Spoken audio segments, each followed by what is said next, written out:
Hello.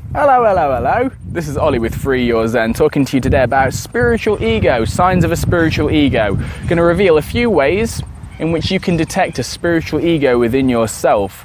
Is your ego just taking its identification with one group of ideas and beliefs and popping it into another? We're going to find out.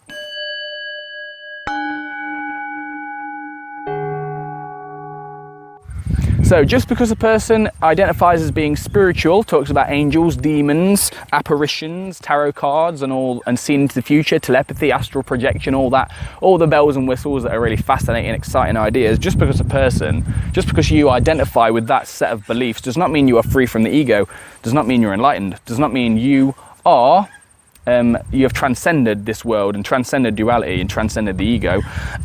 Your ego may have just be disguising itself in a subtler costume. So we've got a few signs here, because I used to do this shit, right?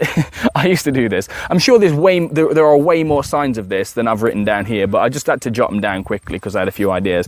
So, number one, you have a felt sense of superiority. You feel superior, don't you? To those that don't practice spirituality, those people that don't meditate, those people that you see in the street that just don't understand you. You feel that they're not on the path. You feel better. You yourself feel better from doing all this stuff than they do. You feel a sense of separateness to yourself and these people. Whether you like to admit it or not, you feel superior, don't you? Just because you practice all this stuff, you feel better than them.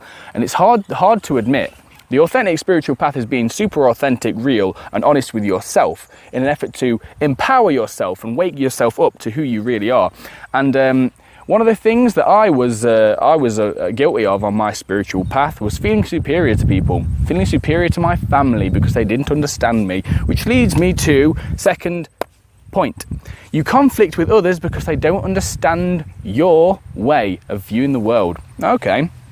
When you authentically awaken into who you are, you realize that all beliefs, all thoughts are equally meaningless. They're all efforts of the one mind to make sense of all this stuff, and your viewpoint of the world is entirely unique and it's entirely meaningless, same as every other viewpoint. So what the ego likes to do is take these thoughts, these beliefs, which aren't even really yours, and likes to say, right, these are the only one that makes sense. All other ones, or all different ones, are inferior.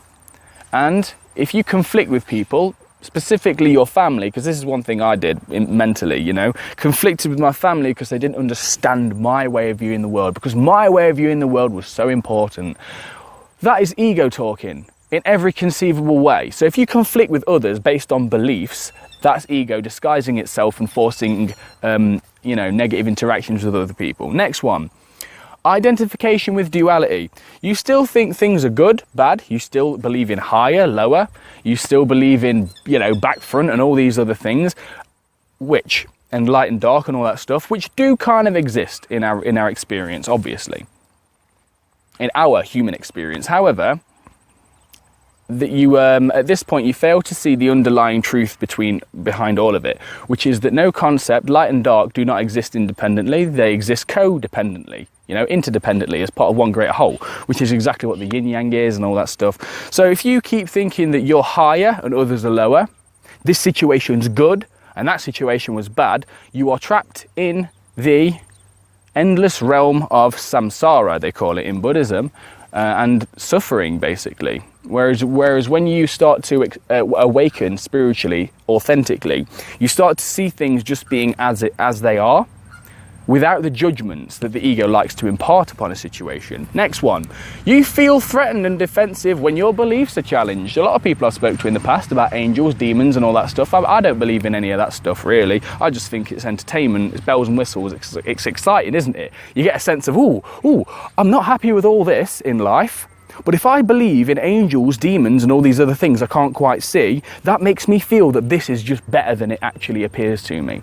When actually, I believe that this is as it is, and your beliefs about it are the thing that stop you from seeing how beautiful it really is in every conceivable moment. You don't need to believe in angels, demons and tarot cards and all these other things. And I've told that to a few people in the past and they get very defensive with me.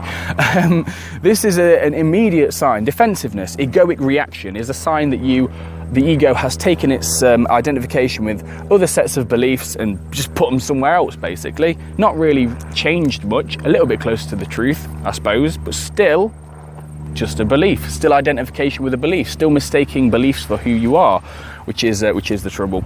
Next one and last one I've written down here, I've only written down a few. Resistance and complaining. You resist a situation, you complain about a situation.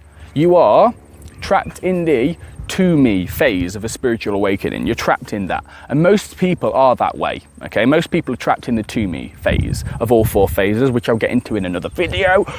But you believe that life is separate to you. You believe that life is something that happens to you, and you're just little old me. You're just little young me, whatever. Who cares? You're a little.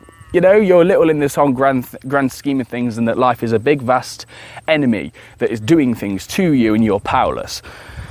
This is a sign that you have not awakened. This is a sign that the ego is ruling your life. When you look at a situation and then you are in total acceptance of that situation without any resistance patterns at all, that is a sign that you are authentically waking up to who you are. That was the video. Might have triggered a few people actually, which is if you're actually committed to the authentic spiritual path, if a few of these points may have triggered you, you felt some sort of like, hey, you know. I'm not talking about a healthy debate, which is good. Healthy debate, like, oh, I've got maybe a few things. But if you got an egoic, deep reaction to some of the things that I said, then please take that as an indicator. Okay, take that as a sort of an indicator and use that on your path. And if you got any more questions, pop them in the comment section below. And be sure to subscribe for future videos, guys, if you like that one. So take care of yourself. Peace, presence, inner power, authentic spirituality. Take it easy. Bye.